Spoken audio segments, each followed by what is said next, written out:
Eu trabalho como encanador e gosto disso. Encanamento não é um trabalho glorificado e a maioria das pessoas o considera como um ofício de baixo nível, mas eu diria que, se não fosse por nós, nenhum de vocês teria água limpa ou uma casa que não estivesse cheia de esgoto. Nós fazemos tanto trabalho sujo e somos tão mal remunerados em comparação com o que oferecemos. Dito isso, amo o que faço e não trocaria por nada. Pelo menos era o que eu pensava até que algo acontecesse comigo. Até hoje, não consigo reconciliar em minha própria mente. Trabalho para um grande empreendedor imobiliário. A empresa estava envolvida em uma guerra de lances para quem conseguiria o contrato para um empreendimento habitacional construído na base de uma barragem. Desde que a seca atingiu a Califórnia, esta terra havia sido considerada anteriormente uma planície de inundação, mas após vários anos de pouca água, foi redesenhada como uma plataforma habitacional potencial e a concorrência era acirrada e imprudente. Nossa empresa conseguiu o trabalho, mas a um custo real tivemos que contratar tantos empreiteiros externos que era difícil acompanhar quem era responsável por o quê. Além disso, a própria terra reagiu com uma força incrível, deslizamentos de terra, afundamentos, cavernas subterrâneas e erosão do solo tornaram o cronograma de construção um campo minado de atrasos, circunstâncias imprevisíveis, e em geral, poços de dinheiro. Em resumo, todo o projeto foi um show de horrores. Sou supervisor de encanamento, o que significa que supervisiono toda a operação quando se trata de linhas de água, gás e drenagem. Não é preciso dizer que os últimos meses deste projeto têm sido exaustivos. Aceitei o emprego por causa da minha deficiência. Trabalhei como encanador por vários anos, mas isso desgasta o corpo e, com o tempo, minha coluna desistiu. 2 discos herniados, foi o que meu médico me disse. Graças ao excelente seguro da empresa, os médicos não vão realmente fazer nada a respeito até que comece a afetar meu trabalho. Então agora trabalho mais como supervisor do que como trabalhador manual. Isso é ótimo até você receber uma ligação no meio da noite, exigindo o nível de experiência de um supervisor. Bem, uma noite, uma ligação me despertou de um sono profundo.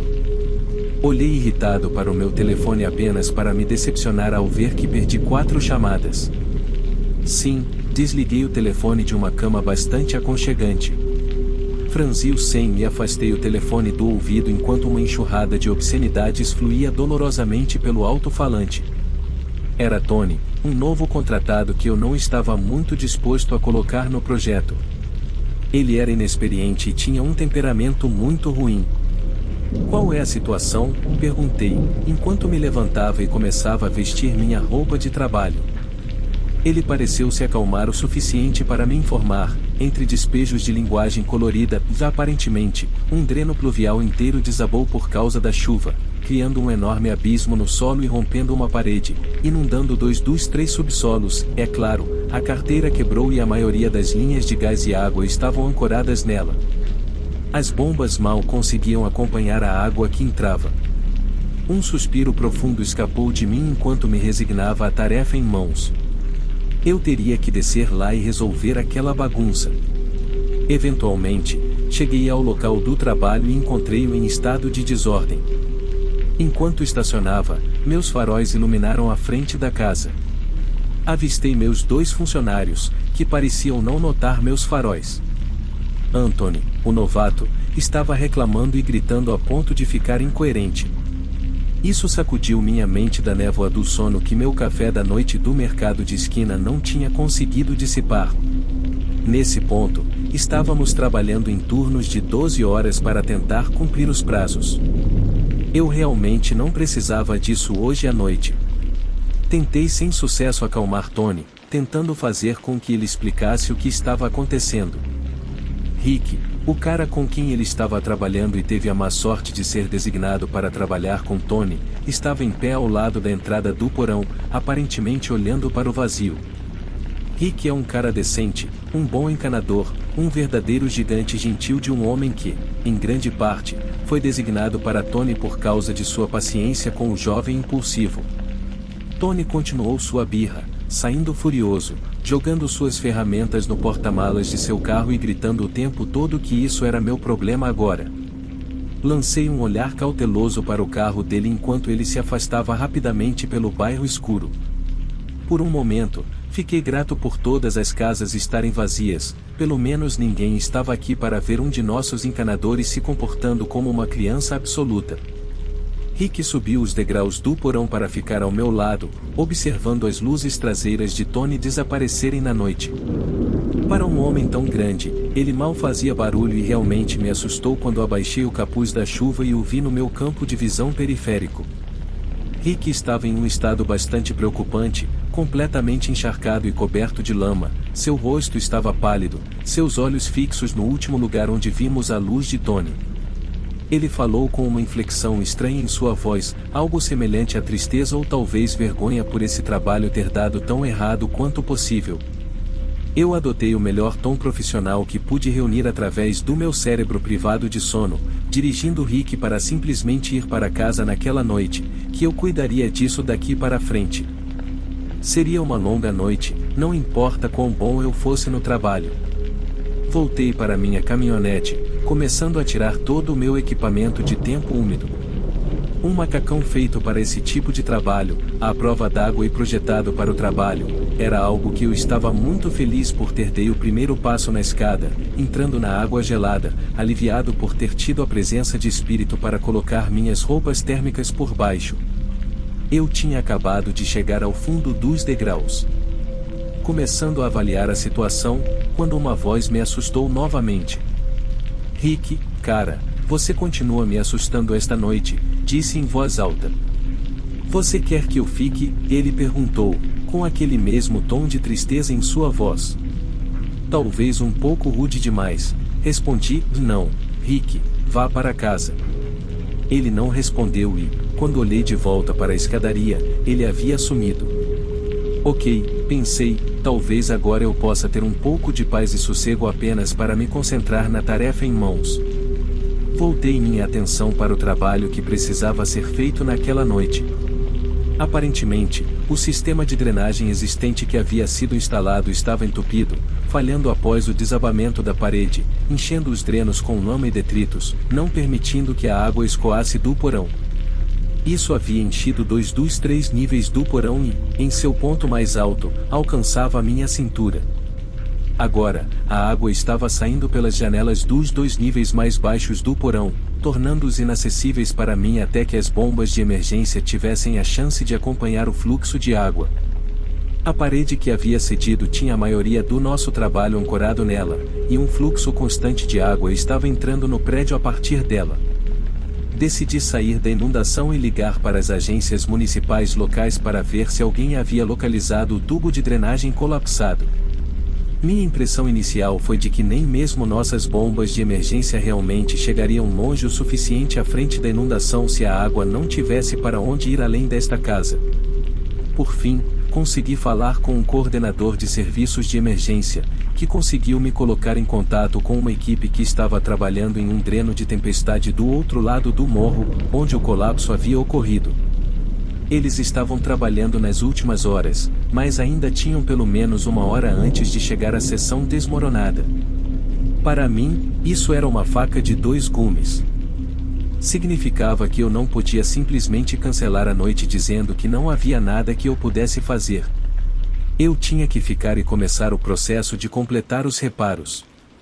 Isso estava se mostrando certamente uma ligação que eu deveria ter deixado ir para o correio de voz.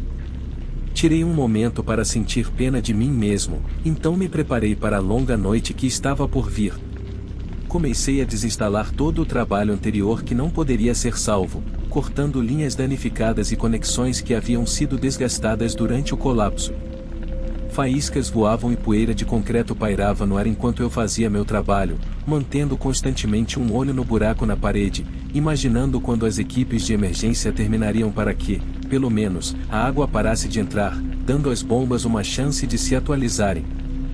Por volta das 2h30 da manhã, o som da água entrando pelo buraco na parede começou a diminuir. Eu estava tão concentrado em minha música e trabalho que quase caí para trás na água, tendo estado subconscientemente tenso contra o fluxo. Ter que ajustar subitamente minha postura foi meu único sinal para olhar para cima, notando que a água estava diminuindo à medida que os últimos pingos paravam. A sala ficou estranhamente silenciosa, uma sensação súbita de quietude tomou conta da sala, dando a sensação de estar sozinho em um espaço antes ocupado. Caminhei em direção ao buraco com um sentimento de curiosidade mórbida sobre o quão ruim poderia ser o dano do outro lado. Senti-me quase atraído por ele, avançando pela água, percebendo que começava a sentir mais frio à medida que me aproximava da brisa. O ar frio fluía pelo buraco. Peguei minha lanterna industrial em minha bolsa de ferramentas, pensando que 100.000 lumens seriam adequados para ver o que havia do outro lado. Peguei uma escada para alcançar a abertura. Minhas suspeitas foram confirmadas quando cheguei mais perto, a água tinha diminuído drasticamente de temperatura. Com uma sensação de antecipação e ansiedade, espreitei a abertura escura. Minha visão foi inadequada para penetrar na escuridão. Um clique na lanterna e 100.000 lumens iluminaram o que provou ser uma abertura bastante grande além da parede, quase uma caverna.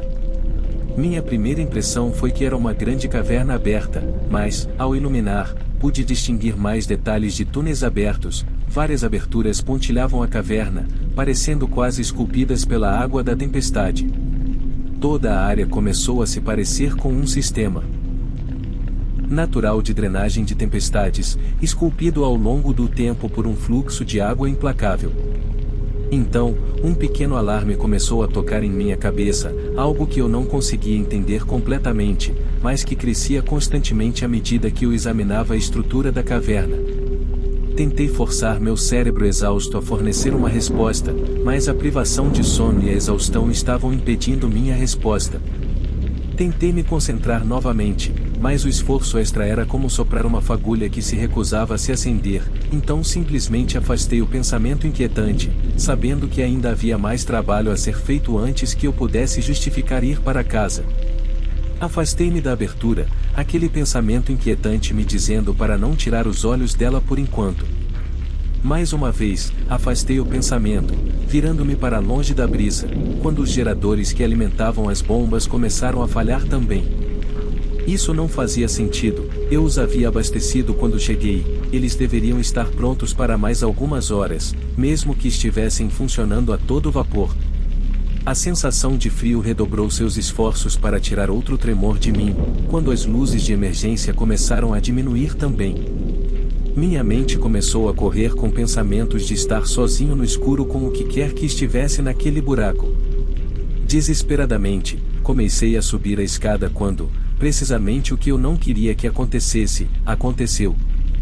Meu equipamento de tempo ficou preso em algo. Em meu pânico, tentei corrigir demais meu impulso para frente e apenas piorei a situação ao adicionar força à minha descida na água fria. Tentei freneticamente alcançar e agarrar um pedaço da parede apenas para trazê-lo para cima de mim, pois mais parte da parede de blocos de concreto caiu. Fui enviado para debaixo d'água com uma pequena parte da parede me impelindo para dentro da água gelada. O frio inicial da água foi terrível, mas a dor imediata de algo incrivelmente afiado foi muito pior. Um medo palpável se apoderou de mim enquanto lutava debaixo d'água. Uma pequena parte do meu cérebro me dizia que eu tinha sido empalado por um pedaço de vergalhão em minha tentativa frenética de permanecer de pé. Lutei desesperadamente para me libertar do vergalhão em meu braço, apenas para descobrir que ele estava preso e torto, tornando todas as minhas tentativas fúteis. Quase desmaiei debaixo d'água pela dor intensa, e o pânico se instalou. Uma parte fraca da minha consciência reconheceu que as luzes finalmente se apagaram, me deixando sozinho no escuro, com agonia, e eu estava me afogando. Meus pulmões ardiam com o esforço de manter a água fora, mas eu não tinha respirado profundamente antes do mergulho, e sabia que era apenas questão de tempo até minha vontade ceder à biologia, me forçando a ofegar por ar. A água gelada queimava meus pulmões, eu podia sentir meus órgãos se contorcendo. Eu estava agora em um pânico total, logo percebi que meus esforços para me libertar estavam começando a diminuir e enfraquecer. A única luz era a minha lanterna, por um momento achei que ela também havia começado a morrer, tendo sido submersa na água comigo. É engraçado que o último pensamento final que veio à minha mente no momento em que pensei que ia morrer, mas o que me veio à mente foi a estúpida embalagem que a lanterna havia vindo quando comprei pela primeira vez. A embalagem dizia à prova d'água até 100 metros ou seu dinheiro de volta. Eu não ia receber dinheiro de volta, mas talvez a luz não estivesse diminuindo, talvez fosse minha visão, meu cérebro me dando um último pensamento sombrio, me lembrando que a luz não estava morrendo. De repente, um par de mãos enormes me puxou livre do vergalhão e acima da superfície da água, em um movimento lento mas deliberado. Quebrando a superfície, eu tossi, minha consciência voltando junto com a dor lancinante em meu braço. Engasguei e comecei a expelir água dos pulmões, tentando não vomitar e entre os soluços, a mão firme puxou meu braço sobre um ombro bem musculado. Então, um braço robusto foi colocado ao redor da minha cintura para me estabilizar, e alguém começou a me carregar. Lembro-me através do nevoeiro de me perguntar se o que quer que tivesse me libertado estava me carregando de volta em direção à brisa, quando uma voz familiar disse: "Eu peguei você, Bob." Era Rick, graças a Deus ele voltou para me verificar. Ainda ofegante e tentando recuperar minha lucidez, fui carregado para o que eu assumi ser as escadas que levavam para fora do porão. Senti Rick me levantar até o fundo do primeiro degrau, depois outro e outro. Não consigo juntar nada em termos de pensamento coerente, mas lembro-me da explosão de ar acompanhando uma chuva leve quando Rick abriu as portas do porão. Ele me largou sem cerimônia no topo do desembarque, momento em que aterrissou em meu braço ferido. Tentei gritar, mas o som que escapou de mim seria melhor descrito como um gemido contrariado. Lembro-me vagamente de uma tentativa meio eartede de levantar meu braço para o meu campo de visão para examinar o dano, apenas para cair de volta no poço de inconsciência. O que me lembro em seguida é uma luz brilhante brilhando nos meus olhos enquanto era colocado em uma ambulância. Eu assumi que Rick tinha chamado a EMS, e entre lapsos de consciência, tive o pensamento de que meus ferimentos deviam ter sido piores do que eu pensava, dada a quantidade de alvoroço e comoção que parecia estar acontecendo ao redor do local de trabalho. Depois disso, acordei em uma cama de hospital. Os médicos me informaram que o dano ao meu braço tinha sido bastante extenso, lacerando uma artéria resultando em perda excessiva de sangue. O vergalhão também havia cortado alguns tendões, o que, segundo me disseram, exigiria pelo menos algumas cirurgias para recuperar o uso da minha mão. Enquanto eu estava deitado na minha cama de hospital com a notícia de que as chances de eu continuar como encanador eram muito provavelmente um fim, comecei a sentir pena de mim mesmo. Comecei a perguntar sobre meus colegas de trabalho. O médico me interrompeu e me congelou com um olhar de profundo pesar profissional que só vem de anos entregando mais notícias. Ele me disse que o corpo de Rick foi encontrado boiando do outro lado da brecha na parede. Minha mente girou tentando lembrar dos eventos.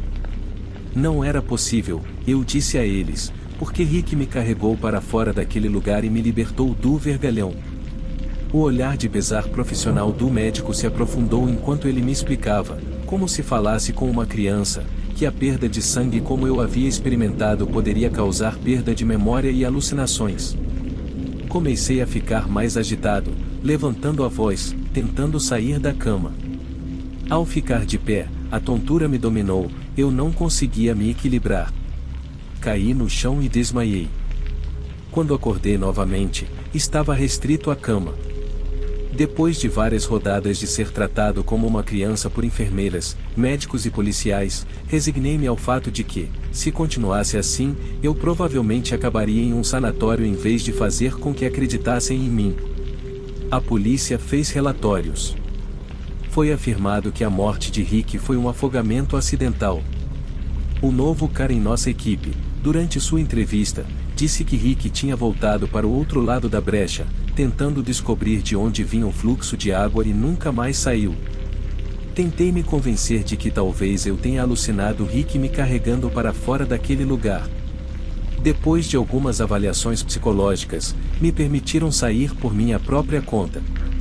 Eu estava muito pronto para ir para casa. No dia em que consegui me vestir e sair do hospital, vi algo que trouxe todas as memórias frias à tona novamente. Meu corpo inteiro estava coberto de hematomas feios que haviam começado a cicatrizar em uma variedade de cores desagradáveis, mas um conjunto se destacava em particular, através do bíceps do meu braço não ferido. Um conjunto de hematomas havia começado a cicatrizar, mas ainda estava muito claramente visível. Talvez fosse minha própria mente tentando dar algum sentido ao que havia acontecido. Talvez o luto seja mais profundo do que eu pensava ser possível. No entanto, em minha própria mente, os hematomas pareciam com a mão de um homem grande apertando meu braço. Nunca saberei o que aconteceu naquele porão, mas ainda acredito que Rick me libertou daquele pesadelo, esteja ele vivo ou não.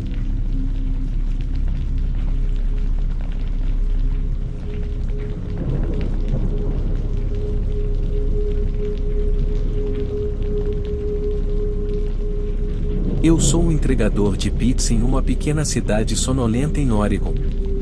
Sou o tipo de pessoa que tenta ver o melhor nas pessoas e nas situações.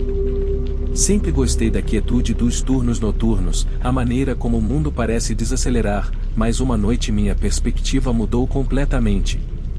Era uma noite fria de novembro e eu estava trabalhando no turno de fechamento.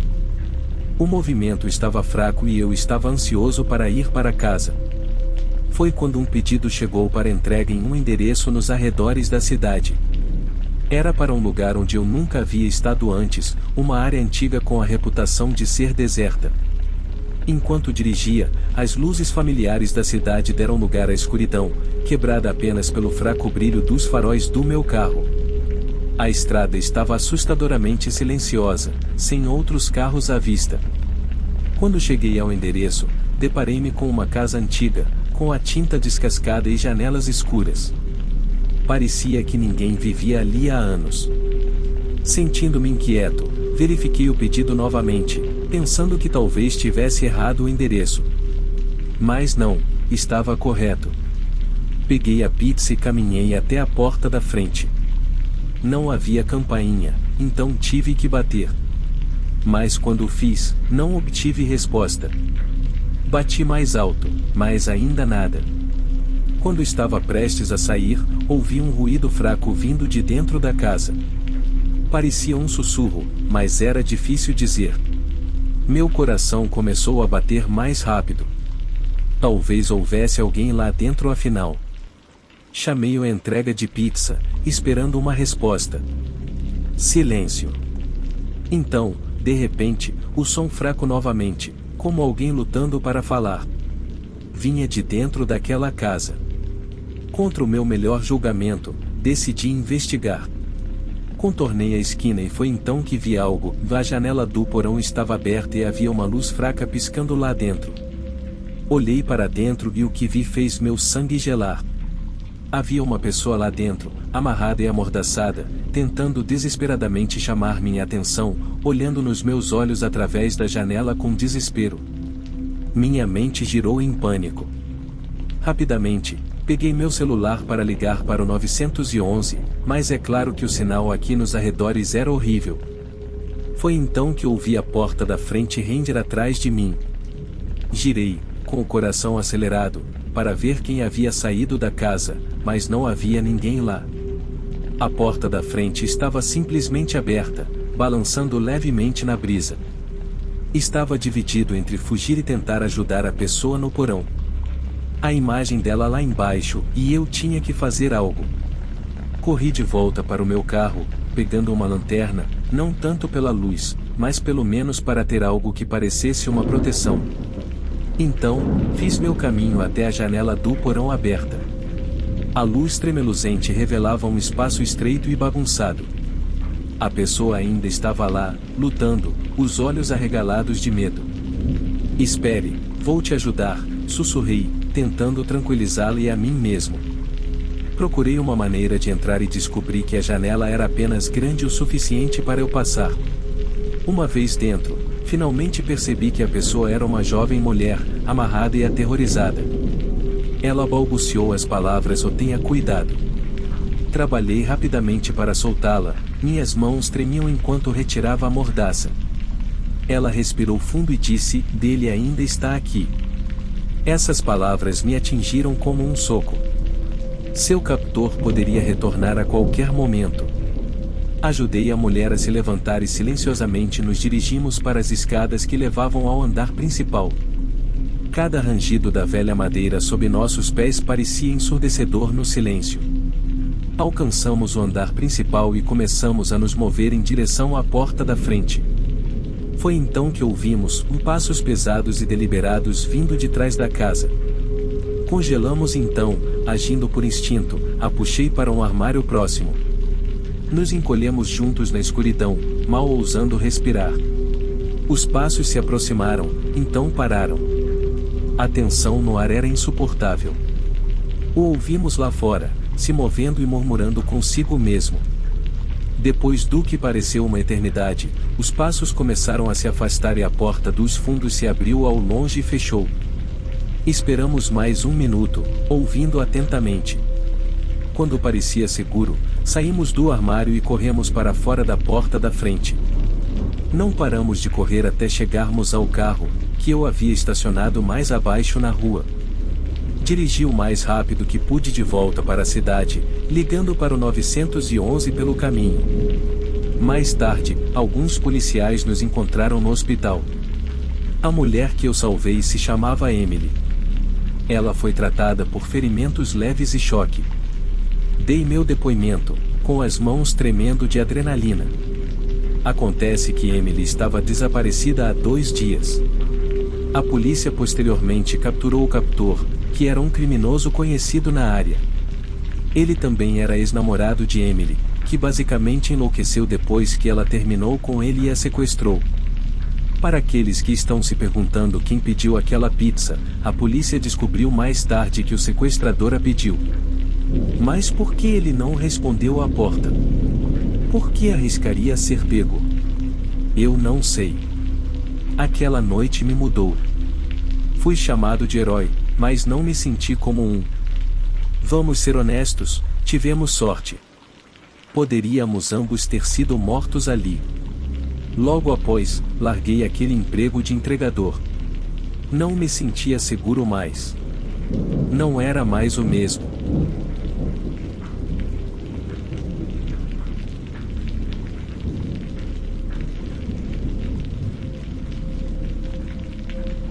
Minha pequena livraria está aberta durante as festas.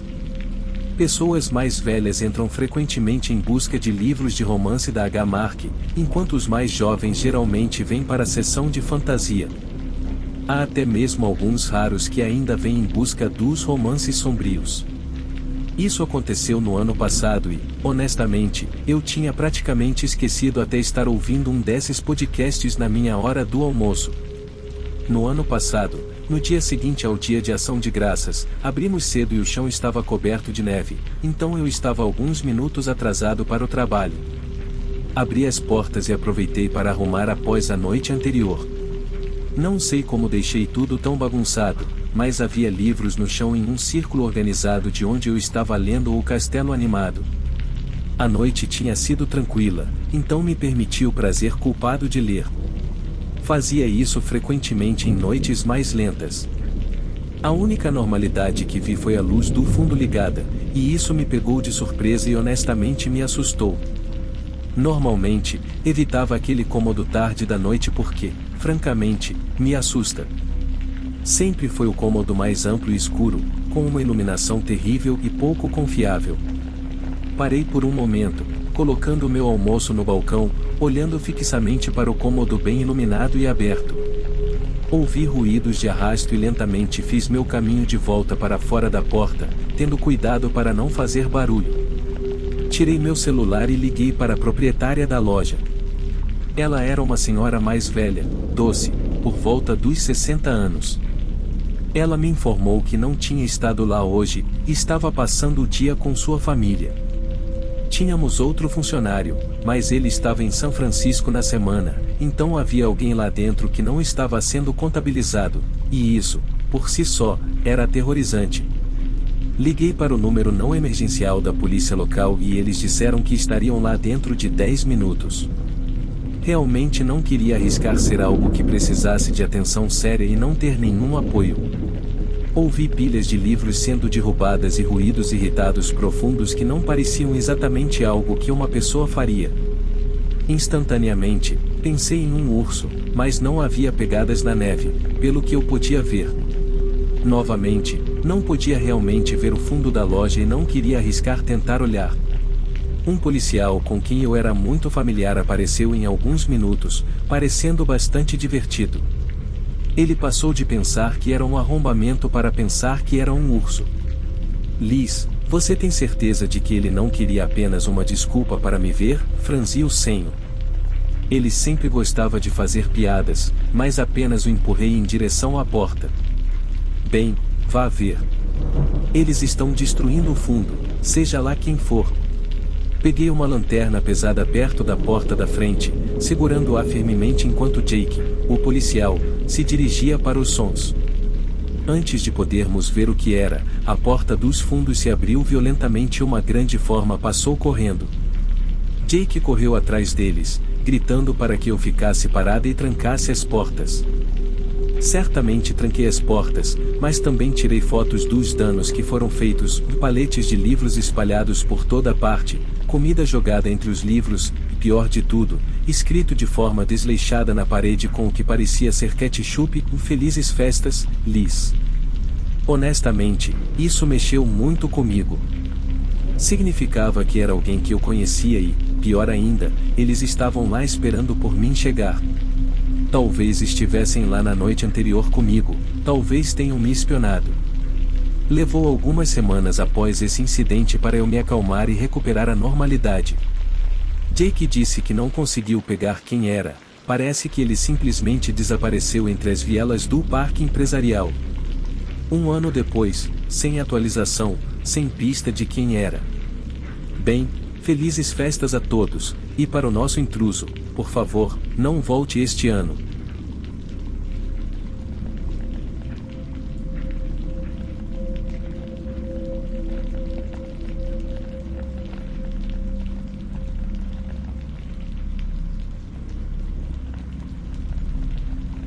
Aviso do autor: esta história contém menções de morte e autolesão.